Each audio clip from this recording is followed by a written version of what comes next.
Toshkent viloyati mikrokredit bank hamda Toshkent viloyati Ohangaron BX tomonidan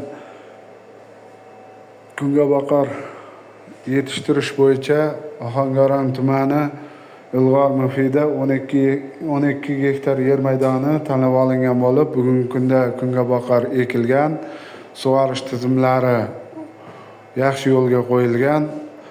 Parvarishlash jarayonida kimyoviy oziqa vositalari, azot hamda boshqa kimyoviy minerallar bilan oziqlantiriladi. 12 gektar yer maydonida 15 ta dehqon xo'jaligi tomonidan amalga oshirilmoqda. Har biri 80 sotikdan. Umumiy 12 gektar yer maydonining uzunligi 252,5 metr, eniga esa 47 metrni tashkil qiladi. Jami 12 gektar. 12 gektar yer maydonida jam bo'lib 24 tonna kungaboqar hosili olish rejalashtirilgan.